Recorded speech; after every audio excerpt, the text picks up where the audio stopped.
So they get to glorify G, and now I'm hitting these kids, and I'm going, guys, you don't understand what's happening. Like, teeth clenched, and these poor kids are like, oh, okay, sir. Yeah, I mean, it's a really good concert. I was like, yes, but you don't understand the significance of this. And like, I'm so stoked at this point, and these poor guys are just going, oh my God, this guy's insane. And away we go.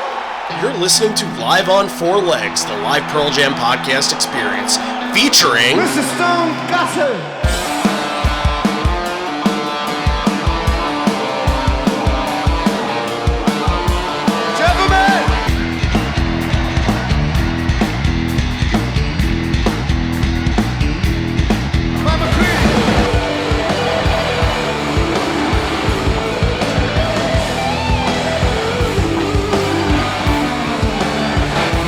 Fucking Cameron in the truck.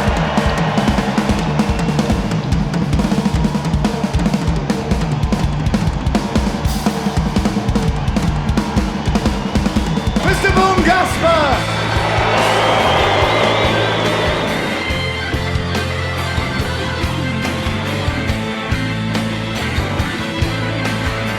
You can call me Al, you can call me Ed, you just fucking call me, why don't you?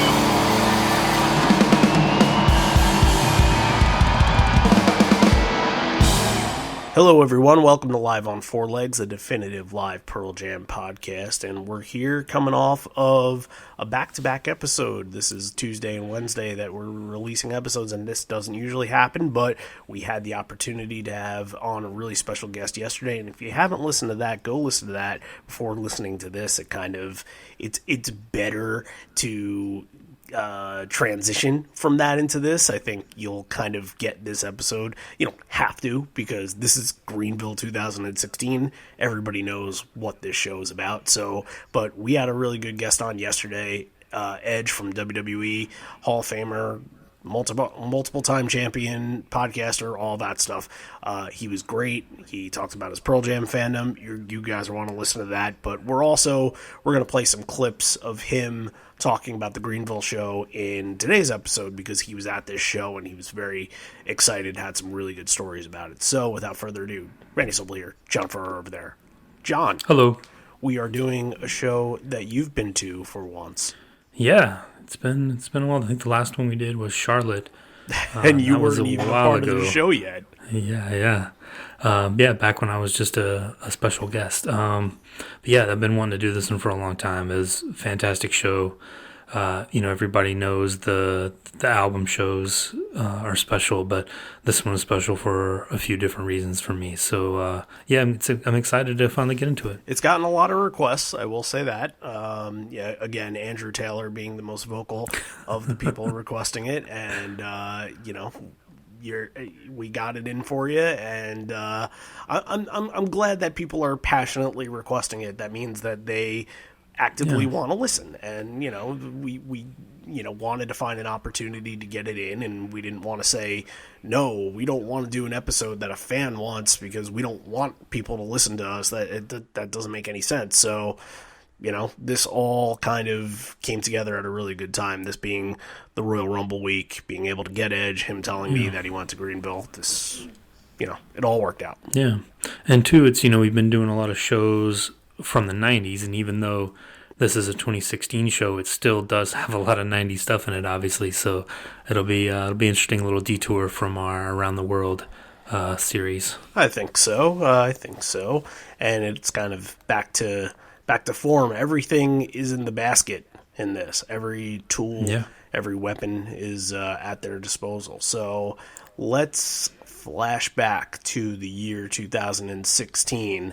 The band was still touring off of their successful Lightning Bolt album for the fourth year, and consistently inconsistent. This was the fourth year that they were touring, but they didn't really do much in 2015. A couple South American dates and a Global Citizens Festival, but really it wasn't since 2014 that they really did much, and this was a U.S. tour going into mostly the East Coast, and then we had some ballparks later in the summer. So What was your plan? I know you did a lot on this tour, so what was your plan this tour? Yeah. Well, they had finally done like actual Southeast leg. It'd been a long time. We got the festival. They did play Music Midtown in Atlanta in 2012 before going down to New Orleans, and then we got Charlotte in 2013, but that was kind of a little dip, and then they went back, skipped over again to go to New Orleans. So this was the first time that they'd really spent like, a solid 7 or 8 shows in the Southeast. So I think they started with Miami and then Tampa. I didn't do those, but then I ended up putting in for Jacksonville, Greenville, Columbia, and Raleigh, and ended up winning GA, strangely enough, for all 3 of those, Jacksonville, Greenville, and Columbia, and ended up winning reserve for Raleigh. Show ends up getting canceled.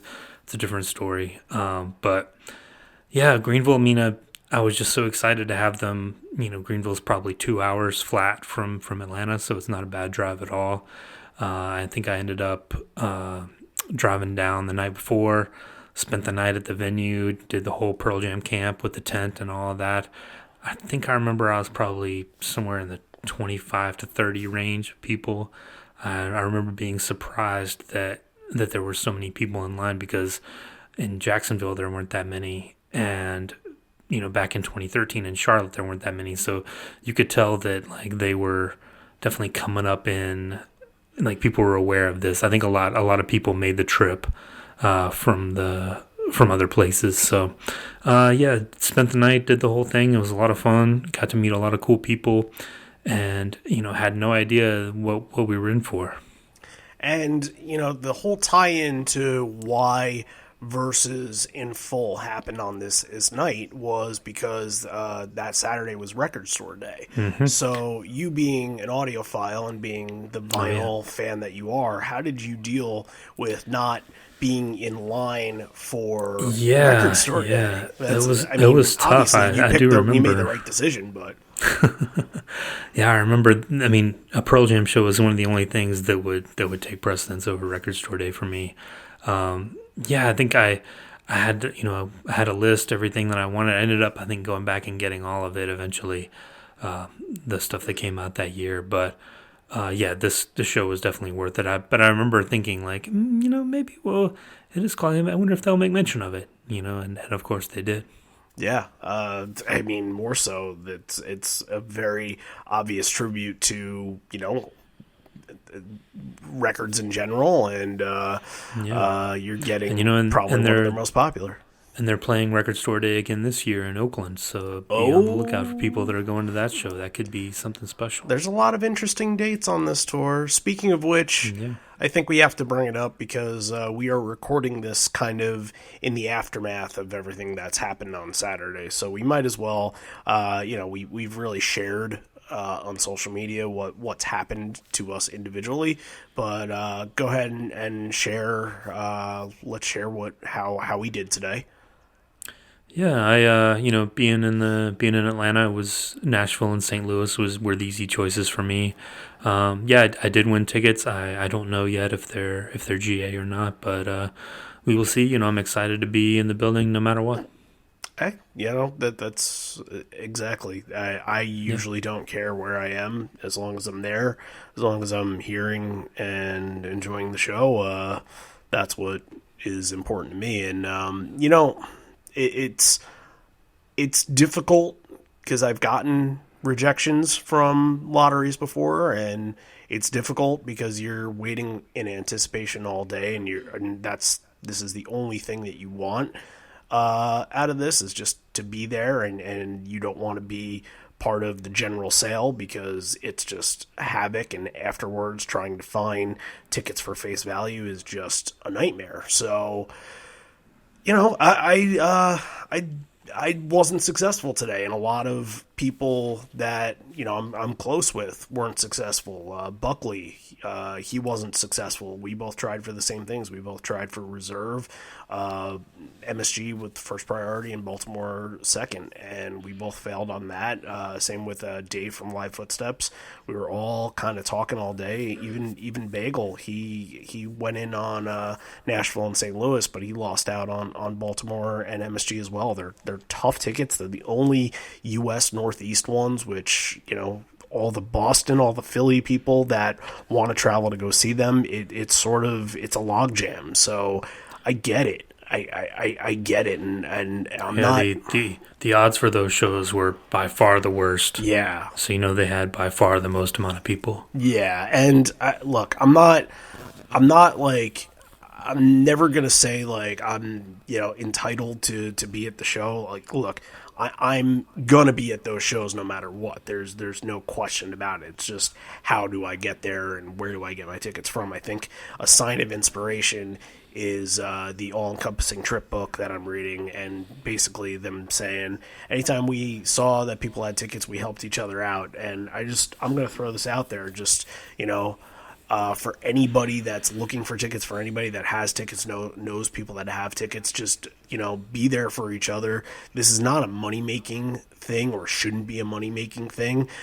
This should be a way to help out fans and make friends and enjoy each other's company. And if you have an extra ticket, like, look, people are going to be looking for face value.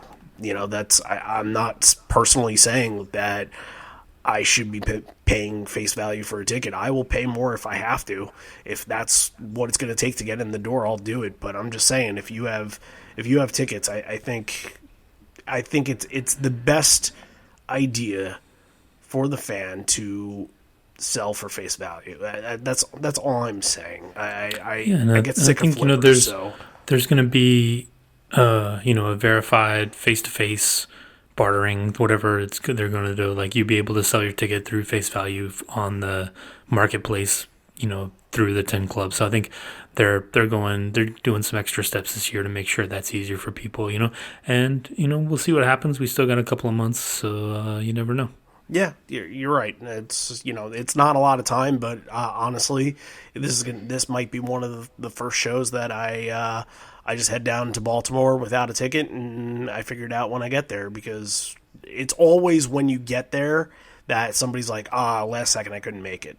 All right, well, I'm here, so yeah. As long as I'm here, you know, you just never know. So I'm going to be there because I know we had all of these ideas and plans to meet up with people, and I know there were a lot of people that won both shows that I know I want to hang out with and be around, and it's more than just going and seeing the band. It's going and being around all these people that we've, you know, talked to on social media and through Patreon and all those things. I want to actually get to spend time with them and enjoy, you know, my company with Pearl Jam fans. So it'll all happen. It'll all work out. And I, you know, my advice to everybody is to keep pushing at it. If you want to be there, go for it.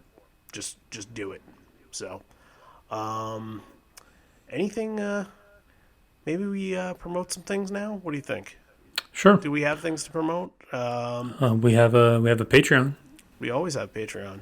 Yeah. What are we doing over at Patreon? I know we have an extra episode with Edge that's on there. There were a lot of things that got cut out of yesterday's Edge episode because, you know, we had to make it good for the Pearl Jam fan, good for the wrestling fan as well. I know a lot of different people were going to want to listen to that episode. So very many more Pearl Jam centric topics on our Patreon account that we put the Edge episode on. It's stuff like, you know, it's more him talking about how passionate the fans are and talking about, you know, going to see Temple of the Dog in Seattle, and, you know, there's more good stories. There's no lack of content with Edge, and not only that, but Bridge School episode should come out in a week or two, you would say? Yeah.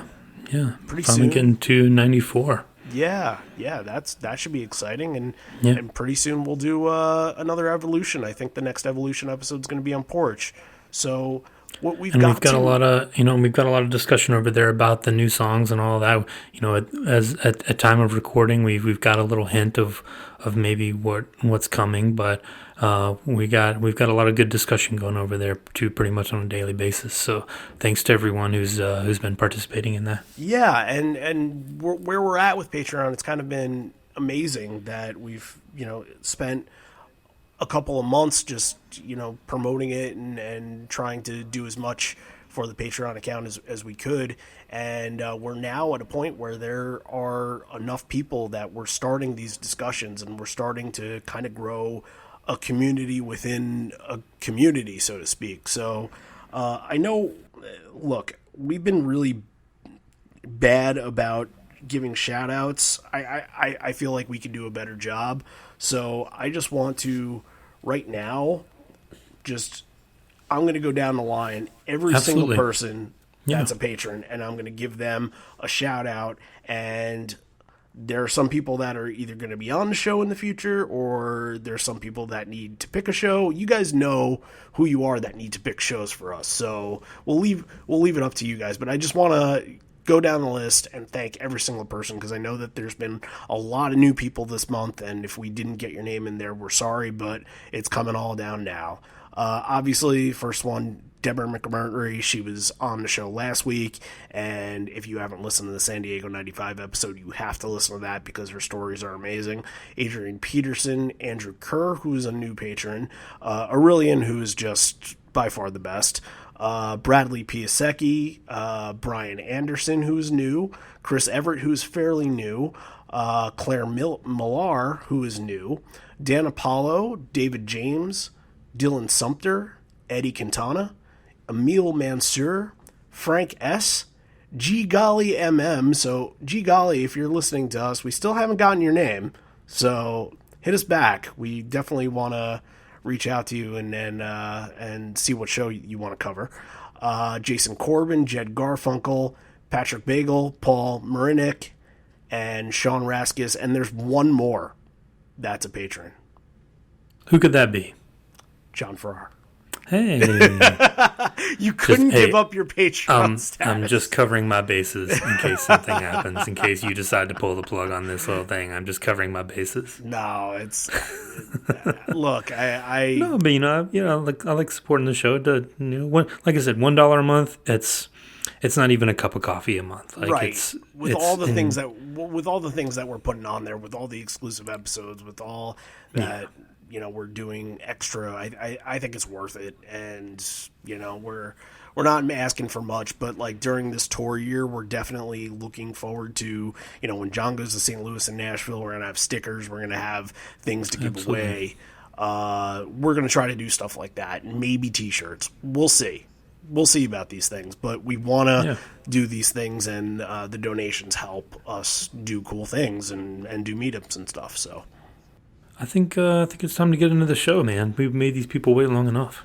I agree. But before we do, why don't we hear from Edge again? Because we had some extra stuff about him talking about Greenville that we wanted to share for this show. So let's get into it. We kind of left off the last thing that we talked with Edge about. It was around Glorified G, and he was nudging the guys next to him. He's like, "You don't understand what's going on, man. You don't understand what's going on." So let's hear like Edge's kind of reaction to the whole night. The fact that they still, put on such an amazing show and such a great, set list after that. But you're right. It was at the end of Daughter and going into Glorified G, and that's when I started hitting those kids. and that's when it I was like, this is happening. Why is it happening here? I'm not going to complain. It's happening here. And I think that was that, like you said, it was such a loose feel. And like you said, they knew what they had up their sleeve and what it would do, to the core audience, which I think for a Pearl Jam show is still probably 80%. You probably have 20% of the, oh yeah, Pearl Jam. They're okay, I remember them. and it's probably somebody like us that tells them they got to go or something. You know what I mean? Yeah. But and that's one thing that I really appreciate about Pearl Jam, is because it is mostly people like us who really appreciate when something like that is happening, and then can hit our neighbors and say, this is happening. And what was so cool for me is, I didn't tent out. It was none of those things, because I was at home and taking care of stuff and everything. And I was like, okay, I'm going to the show now. And I just hopped in my pickup and I drove down to Greenville, and I got there and I went by myself. But that's what I love about a Pearl Jam show. I can go by myself.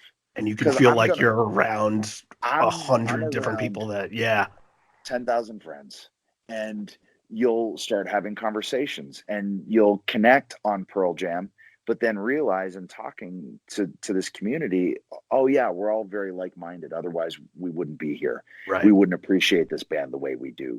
So I think we said somewhere in there that Greenville is not the type of place that you would expect this kind of show.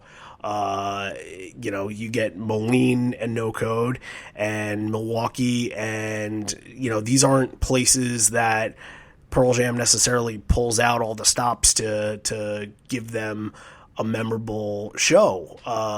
For the most part, Greenville, when you say it now, it feels special, but if you say Columbia, not to say that Columbia was a bad show, but Columbia doesn't have the same reputation that Greenville does, just because but it would have had Greenville just been, another normal set list.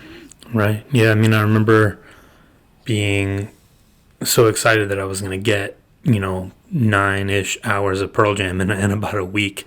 And yet I had, you had no idea. Just something like being in the Southeast, and kudos to the band for taking places like Greenville and Moline and Milwaukee and places, and not just doing these in your New York cities and your Seattles and your LAs.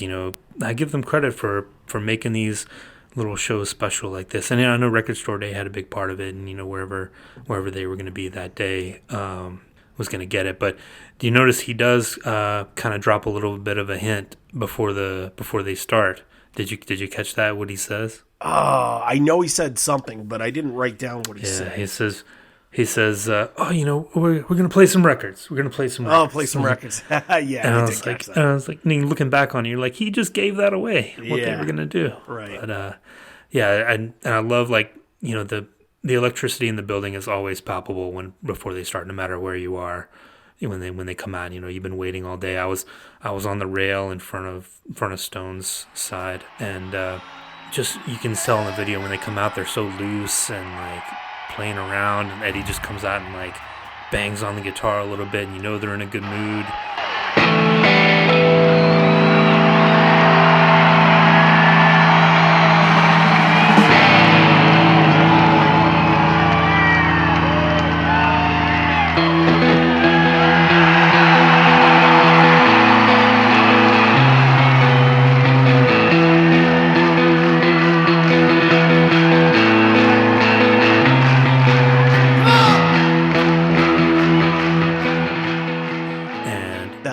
Corduroy tease drum. Mm-hmm. Yeah, and you get that tease. Like, I love it when they know something that we don't know.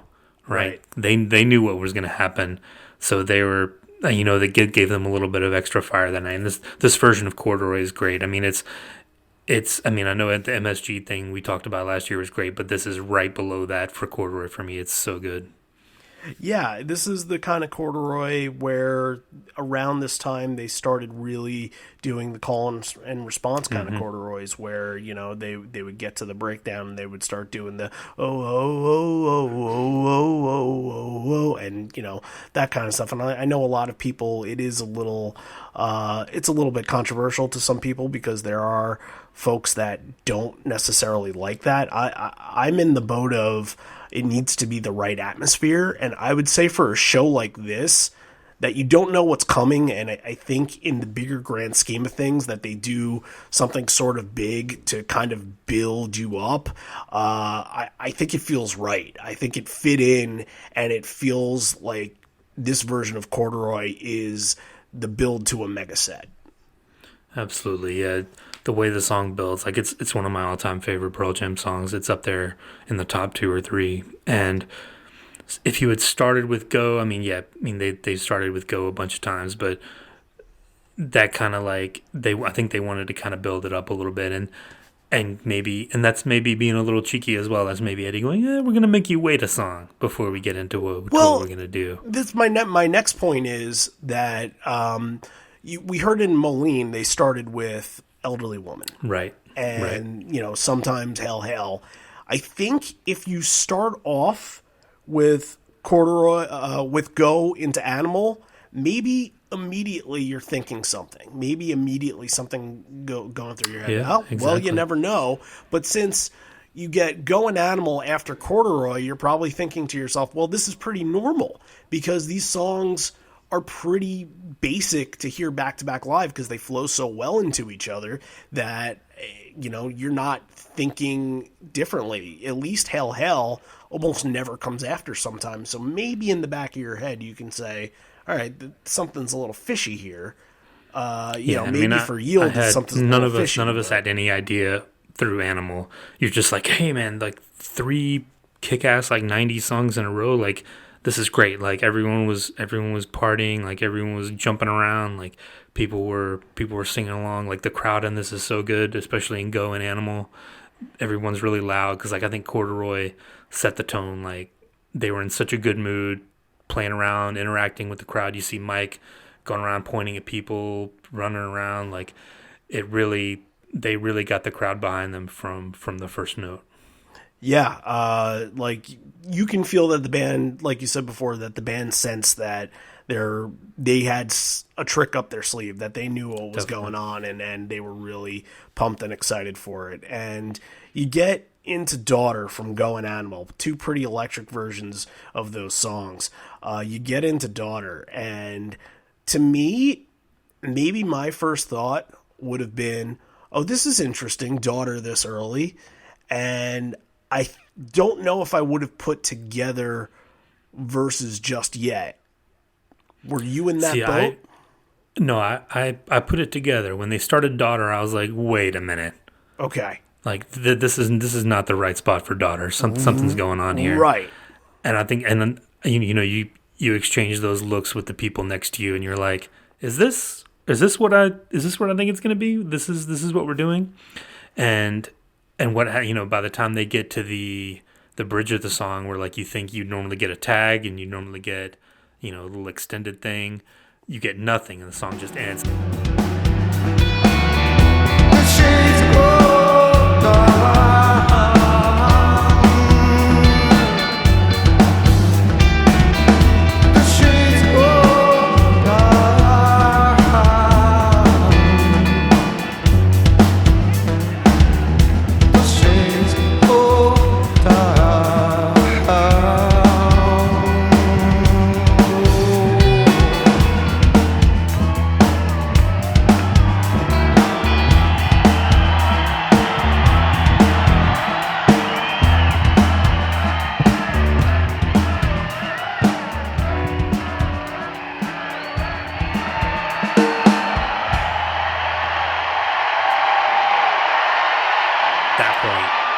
Everyone was like, oh shit, this is happening. Right. Yeah, that's really suspicious because when was the last time in the last handful of years, on the Lightning Bolt circuit? In the last 25 years. Maybe. And, at least that, maybe if they didn't tag anything, maybe it just extended, at least it gets extended a little bit where there's some call and response and there's some clapping and that little, thing that Stone does, that but no, it ends. Oh yeah. How many people can say they've seen just the album version of Daughter? And whoever else was in that building, Edge, Andrew Taylor, whoever else was in that building. Daughter for me, that was this was one of the most special moments of the show for me, is that realization when daughter ends it, like, oh shit, like, I know what's happening. I know what we're going to get. This is going to be one of those nights, right? And I talk about that before, you have those moments where the night changes, where you have that moment where, like, oh shit, this is going to be one. We talked about that a lot when we did the top 10 episodes of the decade. Right. And this version of Daughter is that for this show for me. Sure. I would 100% agree with you. And I think in your mindset, you're probably, and we talked a little bit about it with Edge, you're waiting for that, that little plucky guitar lick of Glorified G to come on, and then you can explode, because then you're justified. It wasn't it wasn't a coincidence that they were doing these 3 songs. Glorified G in the 5 spot, there's no business of it being there other than playing verses straight through. Oh yeah, I mean, and the people next to me knew, like, as soon as Daughter ended, I mean, everyone on the rail exploded. It was like, I mean, I think we all levitated in midair for about 3 seconds. But yeah, Glorified G starts.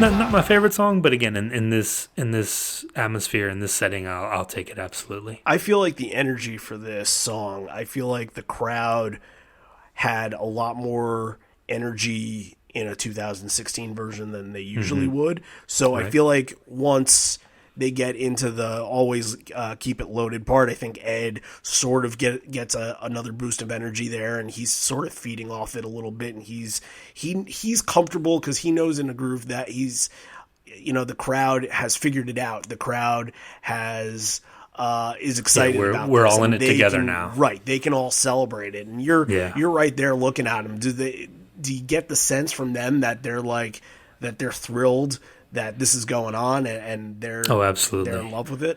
Did you notice at the end of Glorified G, Mike kind of pumps his fist a little bit, like, I didn't see that. Yeah, we got through it. I couldn't tell if he was we made it through the song, or where everybody knows now we're doing this. Right. But yeah, that was a cool moment too. I mean, it could be both. Glorified G is one of those songs. Again, they don't play it a lot these days, so it's one that they could just be excited that they just got through it. But I think it's probably to the standpoint that, okay, we're in the groove now. They know what's going on. We know what's going on. Now we can just relax, rock, and let this be a memorable night. Yeah, and Versus is such a cool one to hear, because you've got the crowd pleasing songs. You've got Elderly Woman and Rearview Mirror and Daughter. And you've also got the really rare songs that you're going to get. You're going to get WMA, you're going to get Rats, you're going to get Leash.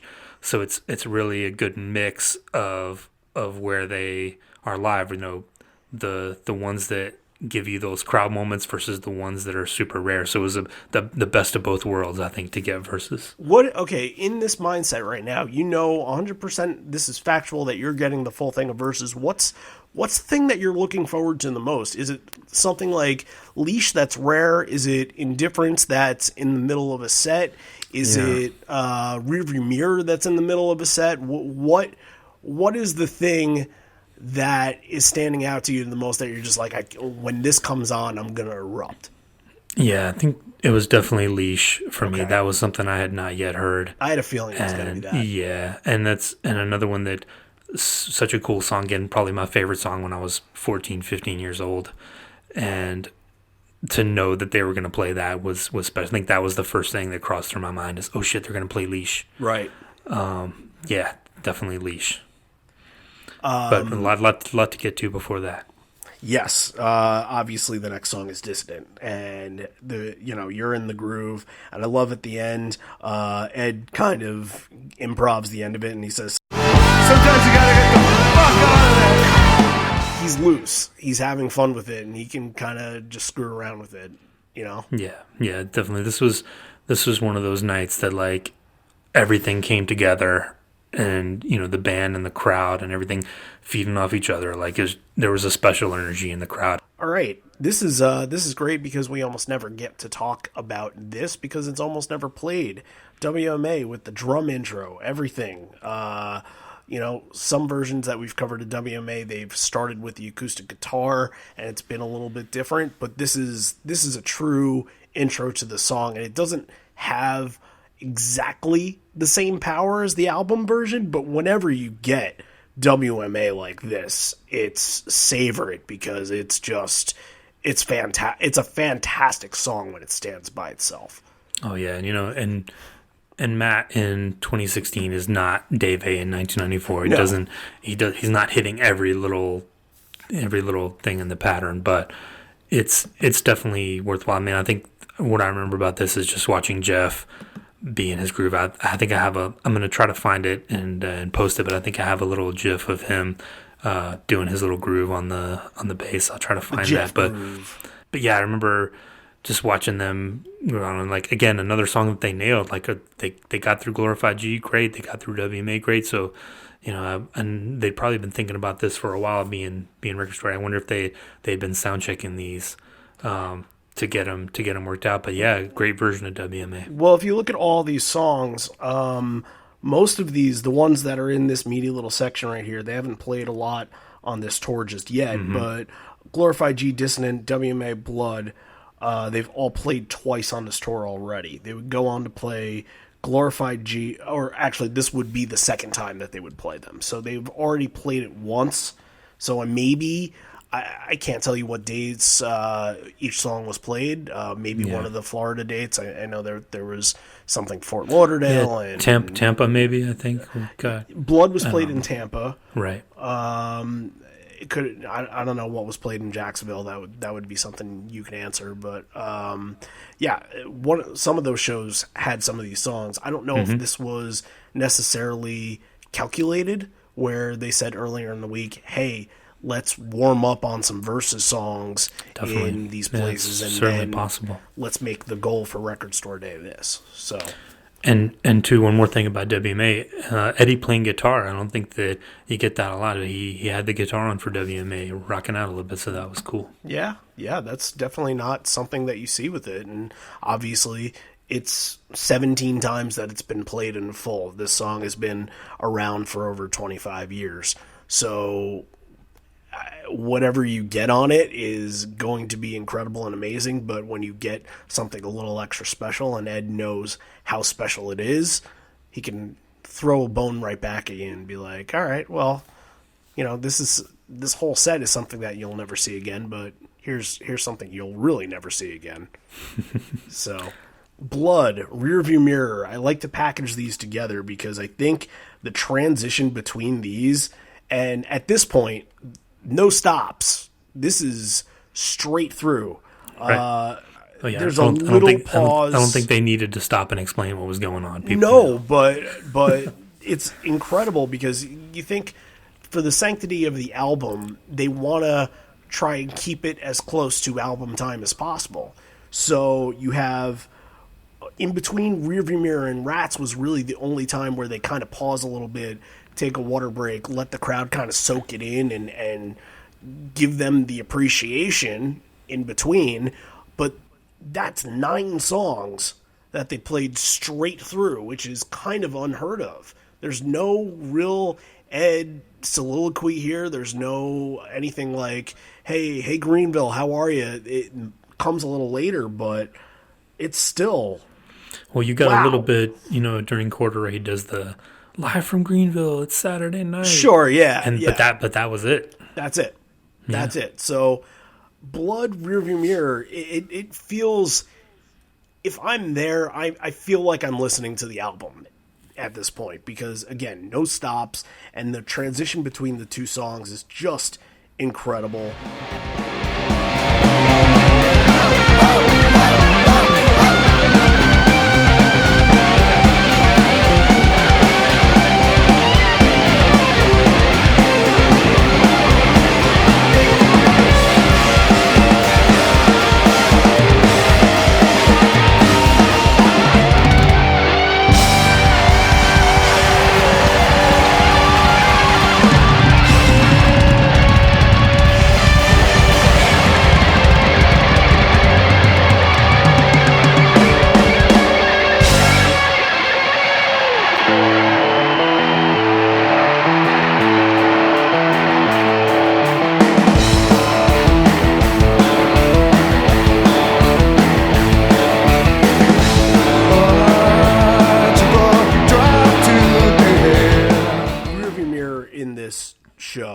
is the highlight for me by Yeah, far. yeah.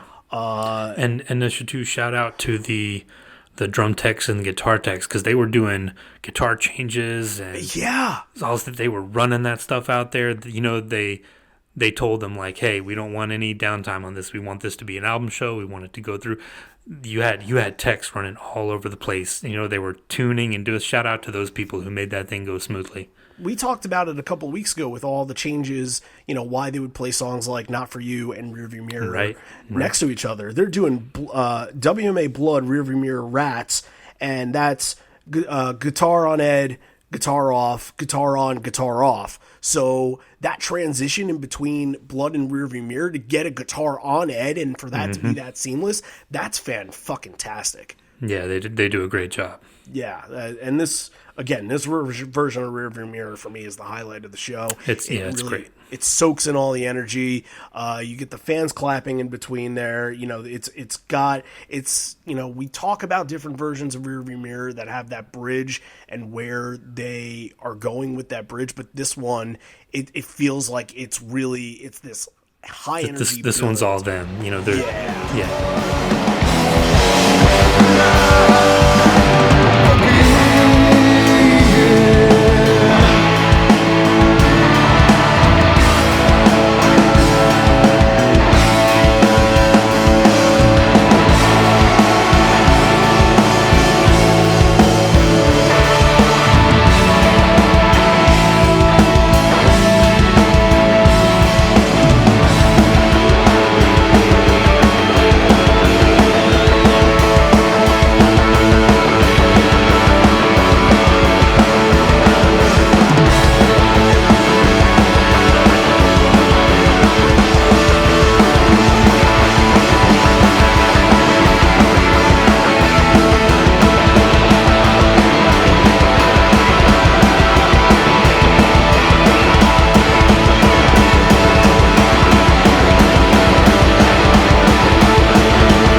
They were waiting for an opportunity to let out some of that energy because, you know, Corduroy's a little extended, but there's nothing in Daughter, right? And there wasn't really another opportunity. And usually you have those moments early in a set.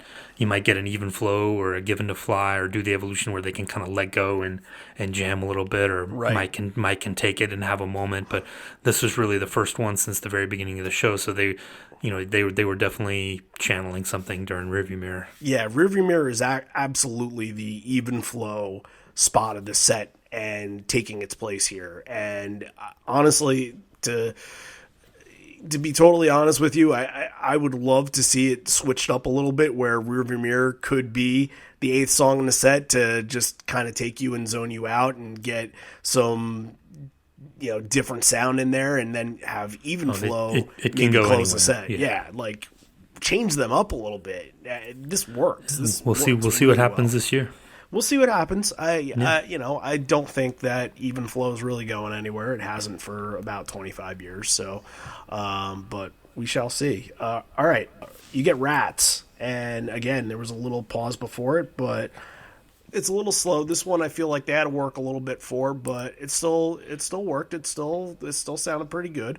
Yeah, I thought it was cool. Another song, that I hadn't heard before. So, and again, I think the whole time I was watching Jeff, just watching him on that bass line, it's so good. Yeah. So after Rats, this is where Ed kind of talks a little bit, and he asks if it's too slow.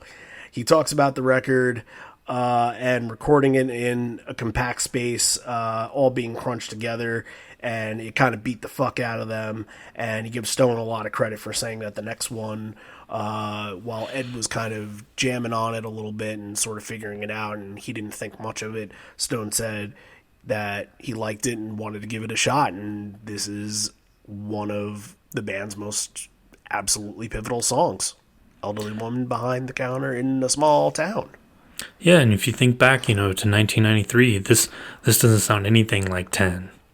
No. It's a completely different kind of song, and for Stone to be the one to be like, hey, new guy, basically, our singer who not known for his guitar playing, hey, I like that. Let's do that, right? Right. That's a sign of what kind of band they were even back then, because that there are some bands where if the main guitar player or songwriter hears the singer writing a song, be like, oh, we're not doing your stupid song. Like, Right. that's my thing. I'm the guy. Right. And that was huge for Eddie's confidence, for Stone to be like, hey, yeah, I like that. Hey, bring that in. Let's play it. It's little things like that bring you together more. And everybody knows the story of recording Versus, and they were in a really nice studio out in like a really kind of posh area, and Eddie had to kind of get out a little bit, and there's that whole story. So yeah, we get a little small town history. Was this one of Elderly Woman? Was this one of the ones that he wrote while he abandoned the band? I know Rearview Mirror was one. I think Go was one. No, Go wasn't one because that's a Dave A. written track. Well, I think Eddie wrote the words. I think so. I think they could have been Okay. the words for it probably That came makes out sense. of that. But Yeah. I don't know. I don't think we've ever gotten a location. But it could have been just something he was playing off the cuff one day after he came back or something. We don't get that level of detail. But he does give Stone the credit for picking out the song and giving it a chance. Let us not bury the lead here. This is dominated by the crowd.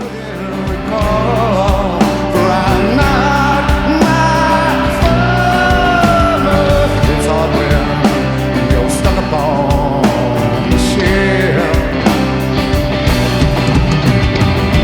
I change by not changing. Oh, time forgets my fate. Perhaps that's what no one wants to see. Oh, I just wanna scream.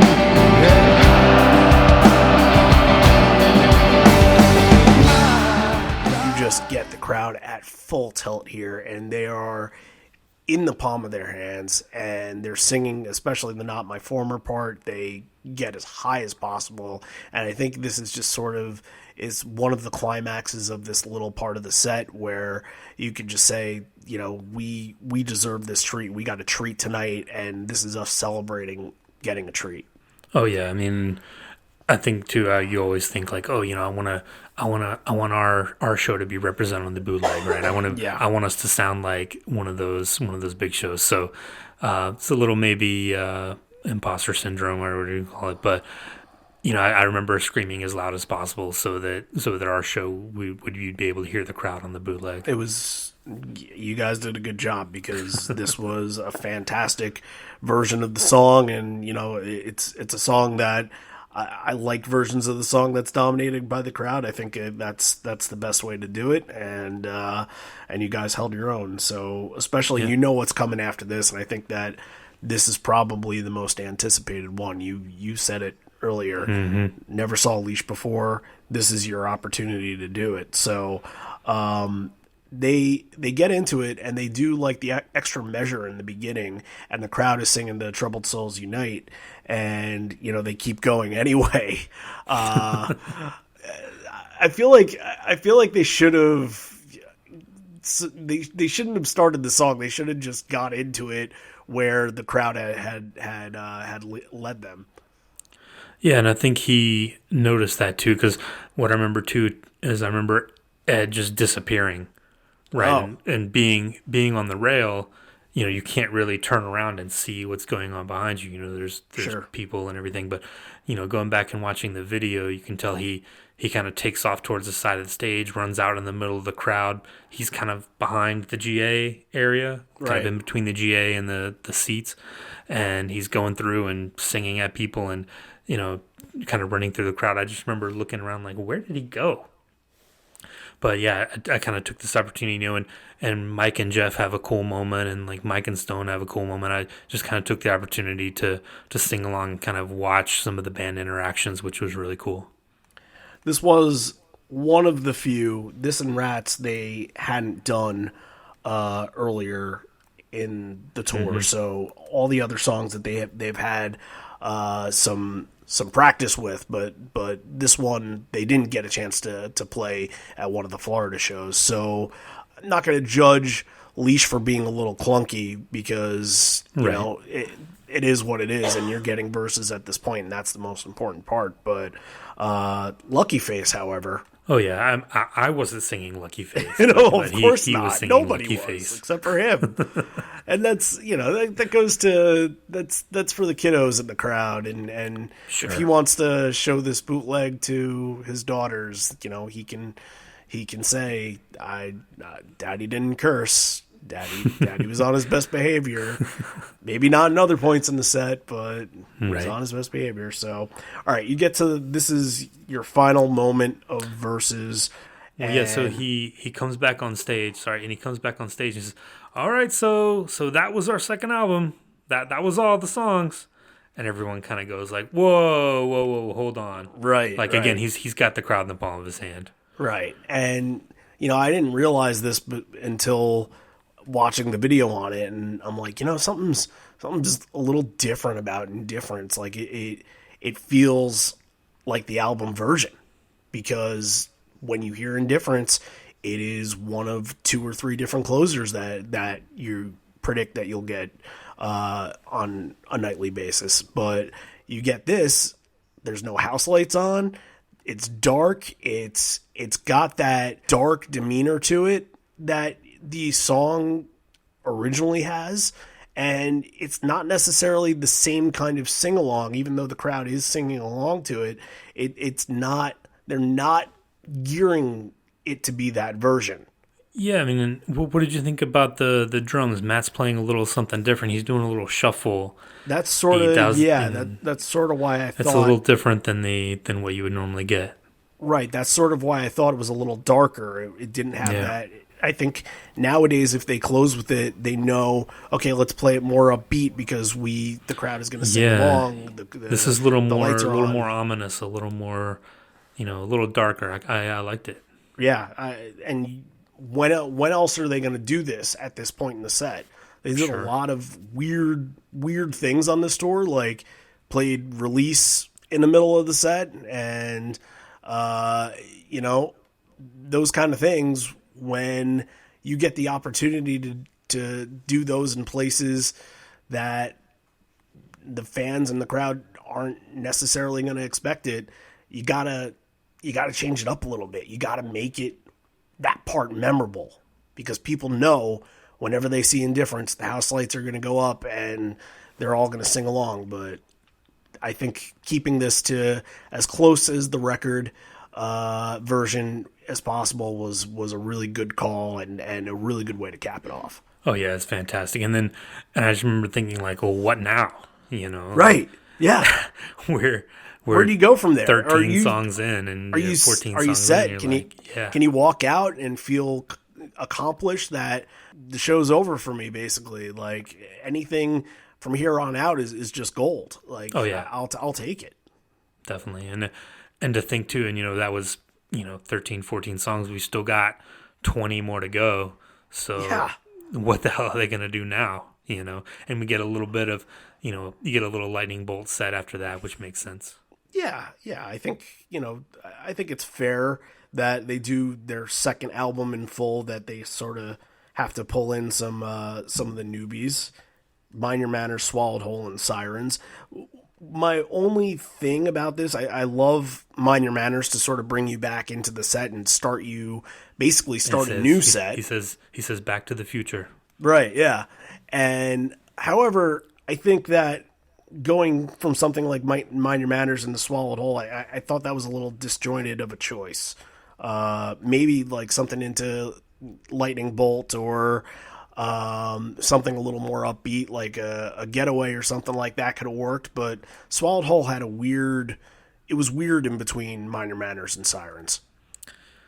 Maybe. But yeah, Swallowed Whole is kind of a sleeper on that album for me. I always forget about it, but when it comes on and when I was listening to this, it was actually liked it. It's not a bad song at all. And I put it in the top half of Lightning Bolt for sure. Yeah, I don't know. If I rank my Lightning Bolt songs, I really have a hard time placing this song anywhere besides the bottom 3 or 4. And it's not due to me not liking the song. It's just due to the momentum doesn't really build to a major crescendo that I want it to build to. I feel like it needs a little more. Maybe, but again, in live they can play it a little faster and do a little something different. Right? Yeah, but we can disagree. That's fine. I liked it. Yeah, I don't know. It's not one of the most played ones from that album. So it's, again, not a rare song, but again, something you're not going to hear at every show. No, but I think when you want to follow verses, I think momentum has to be on your side, and I feel you have to go back to like opening tracks, even like a Mind Your Manners into an even flow. Get the really upbeat, fast paced kind of stuff right after Indifference, and Swallowed Whole just didn't really fit that bill. It's just me, but we'll fight after. It's okay. All right. But yeah, Sirens, I love. You get the little Sirens reprise after the little acoustic thing. It's so much better live than on the record, I think. Did you notice a lyric change in Sirens? I did not. Did he say, "See you in the arms of a nothing man"?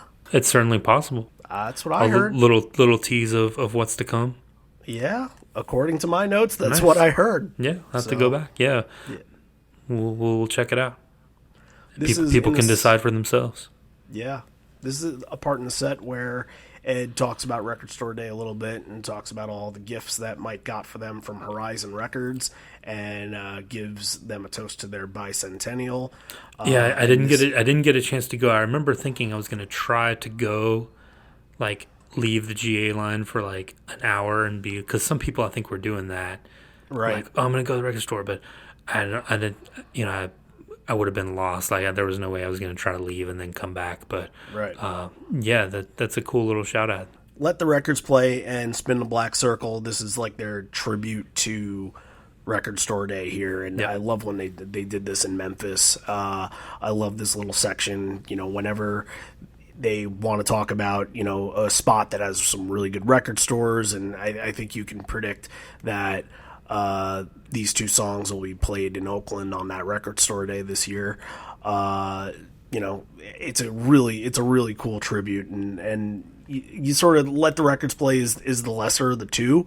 So when you hear Let the Records Play, you're like, all right, cool, but let's see how this transitions into Spin the Black Circle, and then I'll get really excited for you. Were you, because you went to that Memphis show, were you kind of expecting that, or? Oh, definitely.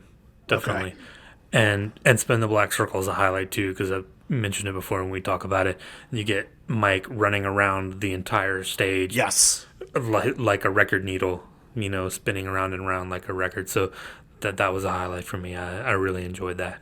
Yeah, this is a really good version of Spin. We don't talk about Let the Records Play too much because we haven't done a lot of Lightning Bolt lately. Sure. But what do you think of the song? It's it's not bad. It's kind of a different, Lightning Bolt. I think there's a few different things on there. You get your Pendulums, which is a different sound for them. You get Infallible, which kind of has a cool groove to it. And this is another one where it's got kind of a weird riff to the song. Like, it doesn't really fit in with your your title track Lightning Bolt and your right. Mind Your Manners and Sirens. It's a different sort of song, but yeah, I don't mind it. And again, the songs from Lightning Bolt I think translate much better live than on the record. I think I'd much prefer to listen to a live version than the studio version.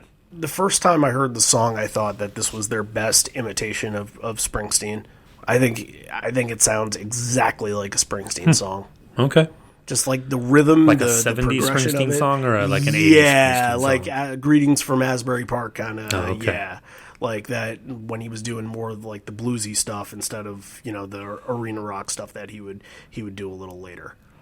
Okay. Like it just has that vibe to it. That was my initial thought, but you get the end of the set. It's Do the Evolution, and that's how you're ending the first set. Ed's voice is in great shape for doing all these songs that take so much. They'd had 2 days off since Jacksonville.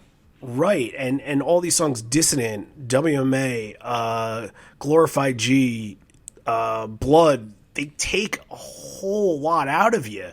And to play those all in a row and to come out of this at Evolution and still have that capacity, it still felt really good. It still felt like he was in a really good zone at this point. Yeah, and the crowd's still just on a high from Versus said, like, again, for something like Do the Evolution, you've already gotten a Blood, you've already gotten Rearview Mirror. This is the one to end this set. Like, it's another moment for him to give to the crowd, and everyone's singing along full blast. That takes us into our Encore 1. Ed banters with the crowd a little bit here, and he mentions a young girl on her dad's shoulders. She comes into play later in the show somehow. I think he gives a tambourine to her. I saw, like, there was somebody that took the tambourine, and he's like, no, give it to her, give it to her. Right. It seemed like you were kind of close to her, were you? Yeah, I think she was probably like 9 or 10 maybe. And yeah, we were close by. I think I was one of the ones that was. I think we were all pointing at her, and he kind of saw her and did like a double take, like, "Oh, cool! Whoa, what? There's a little kid here." Yeah, right. So yeah, he definitely made a point to single her out later. Yeah, I love when that attention to detail, and when he sees a young kid in the crowd. And I think the Charlottesville show, he talked about a kid, and he's like, "Oh, you want to try your first taste of wine tonight?" And I love when he can banter like that and kind of give these kids a moment, because he knows that these parents are like, you got to come to a Pearl Jam show. This is your, let's get you here. Let's get you in the crowd. And he knows that the kids are probably tired. They're probably up past their bedtime. If he banters back and forth a little bit with them, then that gives them a moment that they're going to remember the rest of their lives. They go into school into 5th grade the next day, and they're like, you guys probably don't know who Pearl Jam is, but they talked to me last night, and they gave me a tambourine, and I'm the coolest kid in school now, at least in my mind. So the tracks here, Future Days, which is played like the Future Days that happened a couple of weeks later at Madison Square Garden. It had that Matt was doing a little bit something different with the drums. Boom wasn't necessarily playing it full organ. He was kind of doing more of the piano version. It's a little more sparse. Had a cool vibe to it. Yeah, I like when they do Future Days like this, and the one that they did at MSG would be the last time that they've done it. I'm sure they're going to do it at least once or twice on the next tour. But Fantasy League players take note. Yeah, I would think so. That could be a song that is worth some points. By the way, our fantasy leagues all full. Great. Thanks, guys. No more spots. So yeah, we'll send out updates. I think it's going to be fun to follow along. One of the leagues will have one with all of the podcasters. So it'll be everybody from Live on Four Legs, and then the folks from Porch, and then we'll have Brandon, then we'll have Rochi from Jamley Matters, as well as Dave from Live Footsteps. So that's going to be a fun league, and we'll sort of publicize that a little bit. Maybe every episode it'd be fun. We'll show where we are. You get a little tease of Given a Fly. Well, I don't know if it was a tease more than someone fucked up and played the wrong song. Yeah. Also, I forgot to mention Future Days only had Ed, Jeff, Matt, and Boom. There was no Mike or Stone on stage during that, so that's interesting. So maybe that's what Mike just came on stage and he's just like, "Oh, give him a fly, right?" Yeah, my turn. Yeah, right. I'm ready to go, you guys. Nothing Man. Nothing Man, then Given a Fly, then Present Tense. What's the standout? Oh, how can you pick one? How can you pick one? Three your favorite fantastic songs, absolutely. I thought Nothing Man was great. It's right up there with Indifference as far as like a vibe. You know, such a cool, like, mellow kind of thing to it. But it's stand-up bass song. Yeah, I love it. And then Given to Fly, to come out of that, you know, we talk about it all the time, to come out of that little mellow section in the encore, it's perfect to get them back into where they need to be. And then Present Tense, you know, the only song from No Code, I'm always keeping track of that, so that was a highlight for me as well. I absolutely love Present Tense. Yeah, I think Ed sounded, in Present Tense especially, Ed sounded really good in it, and he did talk a little bit about, you know, some serious matters about family and fragility of life and things like that. So I think that speech sort of inspired him to have a really good version of Present Tense. You know, sometimes that can tend to happen with him where he sort of finds a spark of momentum, and, you know, there was no lack of that in this set, but I just find it great that they can do a full album and they can still preserve this energy where middle of the encore, they're like, yep, Present Tense, we're still going to bring it here. Yeah. Comfortably Numb came after all this, and this was dedicated because it was, Ed wanted to play it because it was one of his favorite records growing up. So we haven't covered this on the show yet, surprisingly enough. You hate Pink Floyd. Yeah, I'm definitely not a Pink Floyd fan. Yeah. I would much rather prefer something else now looking back on it. But in the moment, you know, you're having a good time. It's great.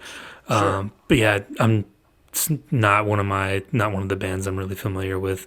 But yeah, I mean, they do a great job on it. It's a chance for Mike to go off a little bit, and, you know, they were into it. I remember seeing Ed join Roger Waters at the Hurricane Sandy relief show, the 12-12-12 show that they did, and Ed performed this with him. And I remember when they went into the chorus and Ed singing this chorus, I'm like, there is no perfect song than this for him to perform that fits his vocal range, that fits his style, and it's tailor-made for him. Oh yeah, and I know I'm in the minority. Like, I remember everyone loved it. Like, people were singing along. You know, people know the song, so right. I'm okay with being in the minority in that opinion. Yeah, I think, you know, casual fans like the ones that were sitting next to Edge probably were going crazy. Wow, Pearl Jam's playing Pink Floyd? That's real cool.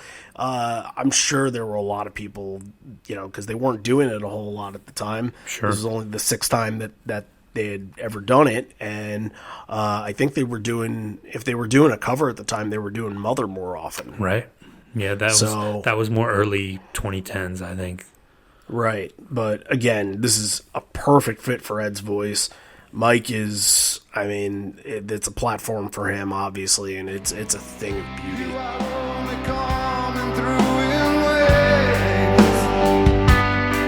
Your lips smooth, but I can't hear what you're saying. When I was a child, I caught a fleeting glimpse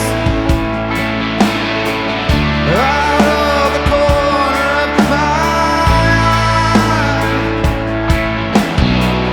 I turned to look and it was gone. I cannot put my finger on it now. The child is grown, the dream is gone.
I love Pink Floyd.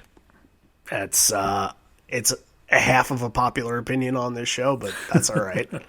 So, Lightning Bolt and Porch close your set for the Encore 1. I'm not a huge fan of Lightning Bolt being an encore song, but, Disagree. I love it here. Yeah, I think I like it. It fits in. I think I really liked it.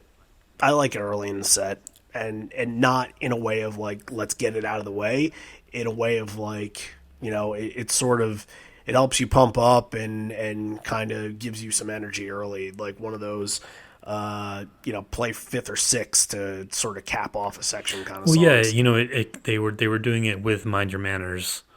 They were kind of Right. linked together for that whole couple of years. Sure.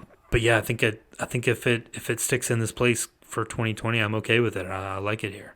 It's got that kind of feel of an encore song to it. It can kind of be a late encore song.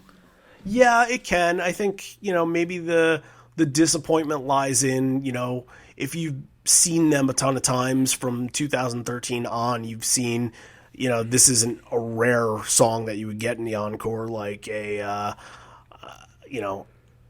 the first thing that comes to my mind is a Blood, but obviously they aren't going to play that in the encore in this show.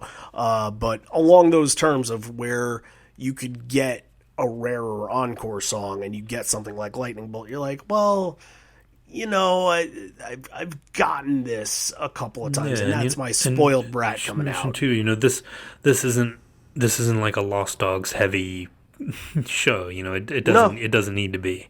Right. So if you were coming in, I love those B-sides and stuff like that. So you're going in thinking like, oh, I want to hear those, but getting verses, they're going to come out after that and play the crowd favorites. So I didn't mind. And this version of Porch, fantastic. I think they're swinging those green lights all around. Like I think I've got a lot of. I'm gonna have to find all my pictures and post some of them. But yeah, love this version of Porch. I didn't write it down, and I know I watched the show recently. Oh, maybe it was Detroit. It was probably Detroit. We did the watch party. Yeah, and I think it was during Porch where I think it was Mike smashed one of the orbs. Mm-hmm.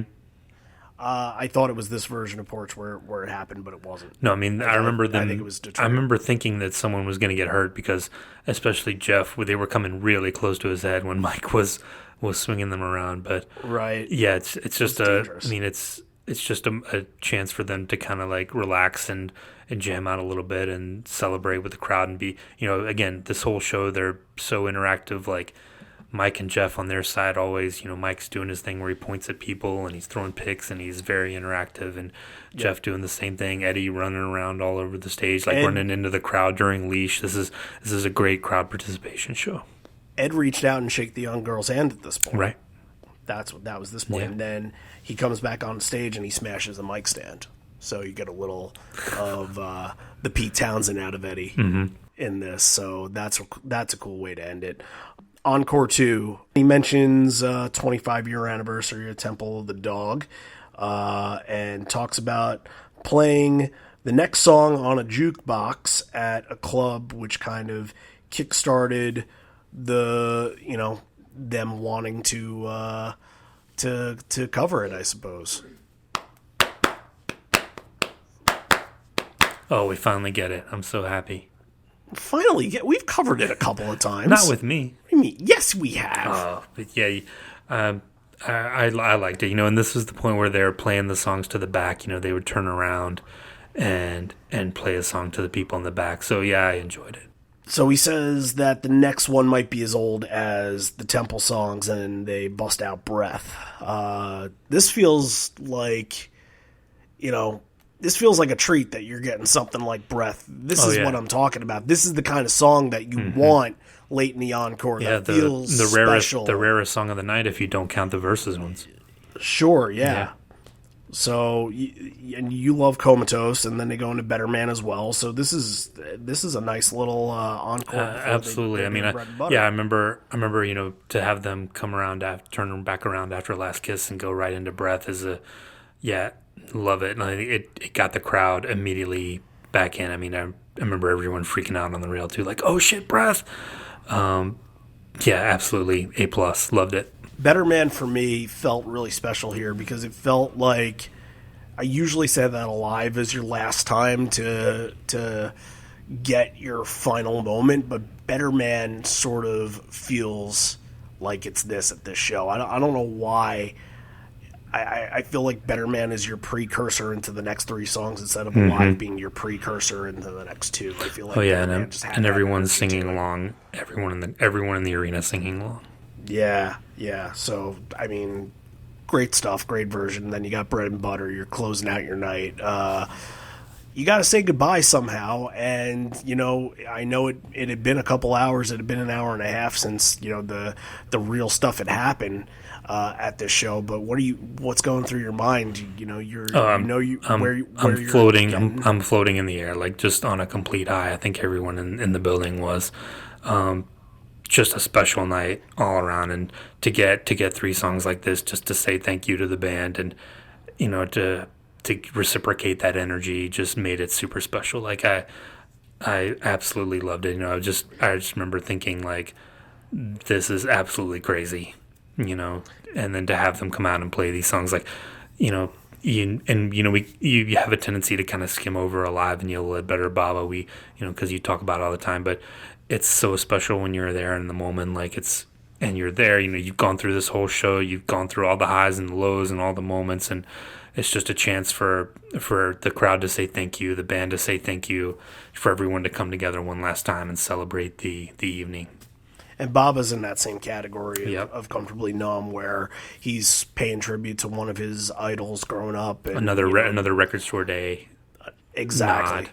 Exactly. And they're throwing the tambourines into the crowd, and you feel that electric energy on stage. They're just they know that they put together a show for the ages, and they are just they're soaking the last moments of it in. And I feel like it's sort of fitting that the last thing they play Ledbetter to close it out, and they finish off, and Mike is sitting on the stage. He's kind of like dangling over the stage, and he's playing, that little last jam that he does sometimes on Ledbetter. And I feel like it's such a fitting end to how this night ends. There's no Little Wing tag. There's no national anthem tag. He just kind of jams out, and then it ends, and then you let the crowd soak it in and appreciate it.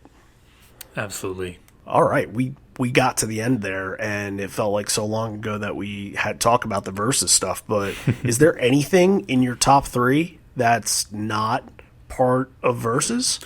There is.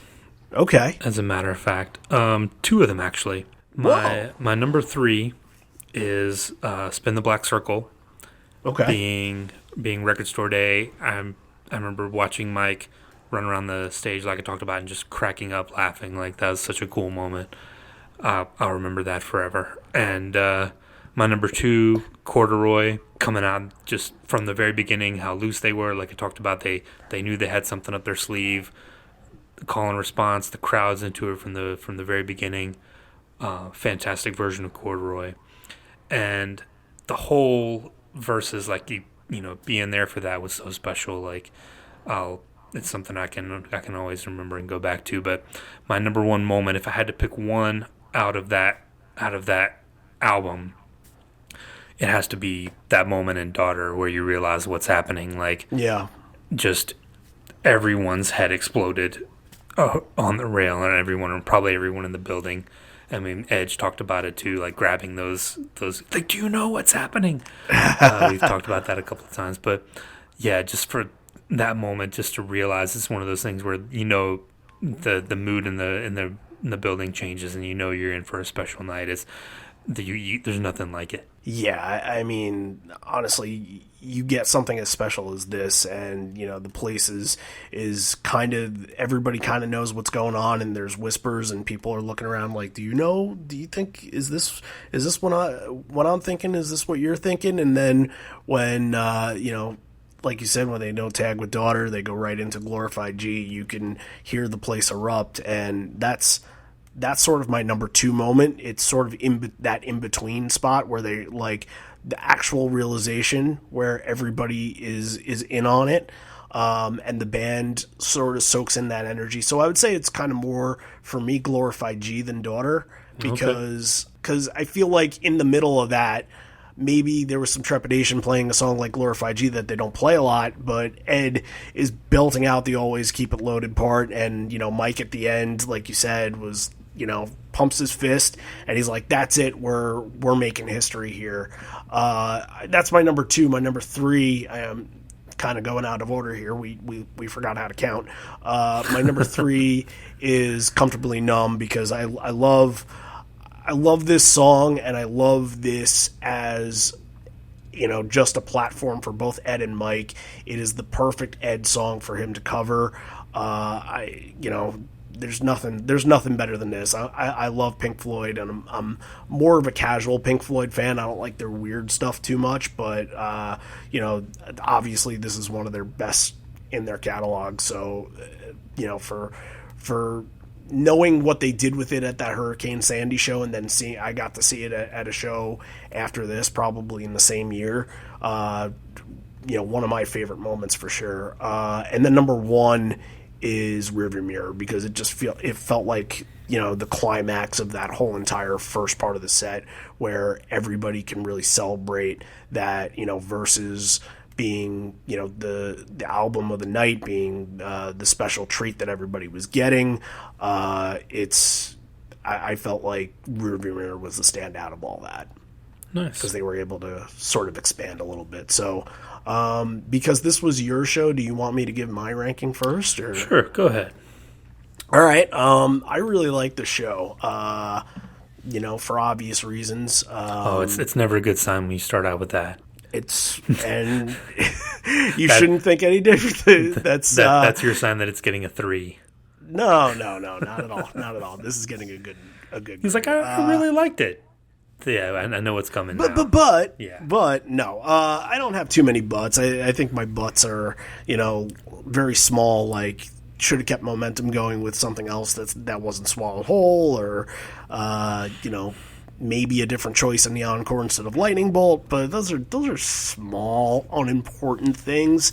The show gets a 9. Okay. I think I like Moline a little better as far as the surprise standpoint. And if I had been in Moline, I would have not have left there in one piece. Right. Yeah. And I've listened to most of the full album shows. I think Milwaukee's a little disjointed in parts. I think the 10 show is a little strange because it opens the show, and then then it's kind of a what now after release, but it's still good. And then Binaural, it's a little weird because all of those songs, they never play. So there was a lot of stop and go during a lot of that. So this, compared to all of those, this is somewhere, Moline is number 1, but this is either 2 or 3, I would say. Yeah, I agree with that. Yeah. So, yeah, this is a real solid 9. I like the show, even outside of the Versus stuff. 10 out of 10 for me. Being there, yeah. The whole experience, like you can't beat it. It was a high. It was probably, the best Pearl Jam show I've seen. And like I've only been to 9, so I don't have a lot of history, but absolutely number 1 for me of the shows I've been to. I wouldn't have expected any other grade, so it makes total sense. We mentioned before that we were not done with Edge. We had more from him, and this next story is a little bit about what happened to him after Versus. And, he had a little bit of a run-in. And if you know the term run-in from the wrestling industry, this is not that much different from that. So take a listen to how he Versus might have been the last thing that he did as a human being on this planet Earth. So I went to the show, blown away. I'm driving home. It's late. The girls are in bed when I get home. It's like, I don't know, 3:00 in the morning or something. I don't stay up that late, like, ever. I'm in bed by 10. So I'm tired or whatever, but I get in, I'm closing up shop, and I hear this huge thud. And we have bear-proof cans for a reason. So I go out and I'm like, sure enough, it's a bear, and it's trying to get into our bear-proof can. So, man, all right, go on, get out of here, go on. And I'm standing beside my truck at this point, just a few feet from our front steps. and the mood just changed. I don't know how else to explain it. And I look, and about maybe 30 feet to my right, 3 other bears come walking up our cement. Oh no! Because we live on a mountain, right? So you can't see it until they crest up and they're on the driveway. You see like their eyes glowing or something like that, right? Yep. And I'm like, there's 2 cubs and there's 2 big ones. This is not good. So I slowly back up, and I'm thinking to myself, this is an insane night. Like I can't even process all of this. I've just drove down to Greenville by myself. Pearl Jam play Versus for the first time ever, and I may get mauled by a family of bears. But you know what? I'm going to go out pretty happy. All things considered. Say that on your obituary. I'm thinking about it. It's like as the bear's about to chew my face off, man, but at least I saw them do Versus. On your obituary, it's going to say 11-time WWE champion, Hall of Famer, and saw Versus minutes before he got mauled by a bear. Yes, just flayed by bears.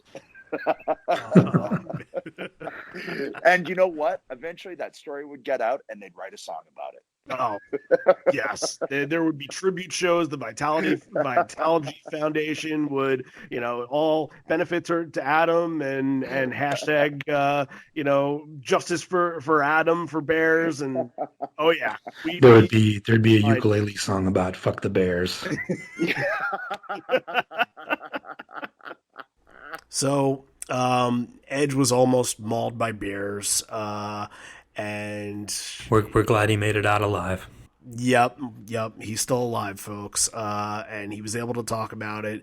And again, if you haven't listened to that episode or the Patreon exclusive stuff, listen to all of it. It's really good stuff. If you're a wrestling fan, if you're a Pearl Jam fan, it doesn't matter. He's absolutely awesome to talk to, really down to earth, really good dude. So listen to all of it. You can tell by just listening to those stories that he's a fun person and really enjoys the band and is really passionate about it. So, all right. Anything else that we want to mention? I think on Patreon at some point this week, we're going to be releasing our thoughts about the first single, Dance of the Clairvoyants. Yeah, that should be really interesting. If what we've heard is true, yeah. Yeah, we've heard a little bit of a snippet from it. So, what do you think about this being like a little bit of a different vibe, a little Trent Reznor meets Talking Heads kind of deal? I'm all right with it, man. The last few albums have they are what they are. The band was in a different place at that point, and they were 7 years later. So I think people are ready for something different. And I agree. And like I said, weird Pearl Jam is my favorite Pearl Jam. So let's get weird with this shit, man. I'm in. I agree. I fully agree. If they would put out another Lightning Bolt, it would have been like, all right, this is fine, this is okay. But knowing that they're not satisfied, they're not, just gonna make dad rock music and just be comfortable being the legendary band. I like that. And I'm looking forward to seeing how it translates live. I'm sure we'll talk about that. Yep, we will very soon. Keep in mind also for Patreon that after every single show, we're going to have nearly instant reaction. I think the next day we'll react to the set list, and I'll be, we'll both be listening to feeds and trying to get as much of the shows in as after possible. Nashville and St. Louis, you'll get a lot of holy shit from me, probably. I'm sure, yeah, and depending on what happens in Baltimore and the Garden, you'll hear from me too. But that's going to be a lot of extra content on Patreon. We're going to do our best to do some quick reactions to the set list and talk about what we liked and didn't like from the shows, and just how they're implementing the new songs. And as we go on, we're going to hear more and more and more. So get excited, folks. Yeah. Next week, back to Around the World. We're going back around the world. All right. This is actually a Patreon request from Paul, and he is from Australia, so we thought that this was a perfect time to, kill two birds with as many stones as we have to kill them with, and we're going to do one from his mainland. This, I believe he said this was the only show that he's been to. Nice. So this is Sydney 1998. We're going to cover that third night. It's one of the last very few Jack shows that he did from Yield. I don't know if it was the last, but I think he probably had like 5 or 6 more after that. So it's, we're going to get songs like Given a Fly and Brain to Jay and those kind of songs that, we're never going to hear Jack play again. So I think that's going to be really interesting. And, I think it would be a discredit to not mention that we're thinking about everybody in Australia right now, because it's still going on, all the wildfires that have been happening down there. And this is real, you guys. Like, this is Mother Nature's not fucking around. And if we don't do something about it, it will do something to us. So while this episode airs next week, we're going to talk a little bit about that, and hopefully we can get a fundraiser going and raise some money for the wildfires down there. Definitely. I thought it was cool too when they did the Gigaton filter teas. They turned the little fire into a heart for Australia. Yeah. That was a nice little touch. That was a really nice touch. Yeah, and hopefully they'll get down there later this year. Yeah, absolutely. We know we have a lot of fans down there, so hopefully you guys are doing good, staying safe, and taking care of each other. So next week we will be in Sydney, but our hearts will be in Sydney, and they'll stay in Sydney until they don't need us anymore. This is the end. We may be here, but not for much longer, and although we may be parting ways, I miss you already. I miss you always. That's it for a crazy week for us. We had Edge on, and we did Greenville, and we had some debut songs and a tours going on. What more can you ask for in Pearl Jam world? This is ripe time right here. Yeah, thanks for listening, everybody. We really appreciate it. Yep, so we'll see you next week for Sydney. Vitalogy in Oakland 2020.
Change my high mind.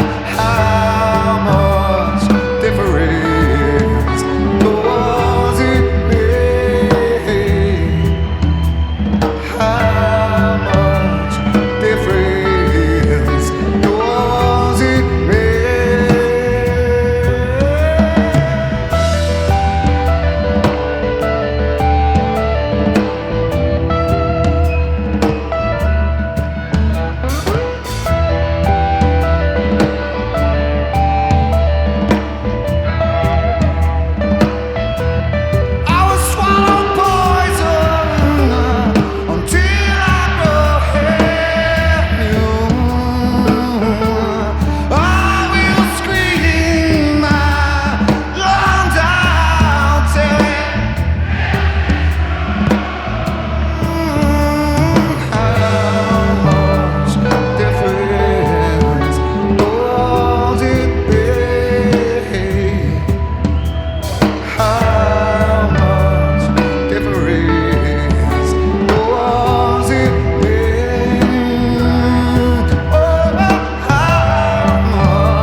Cheers to you. Cheers to you. Back to the future.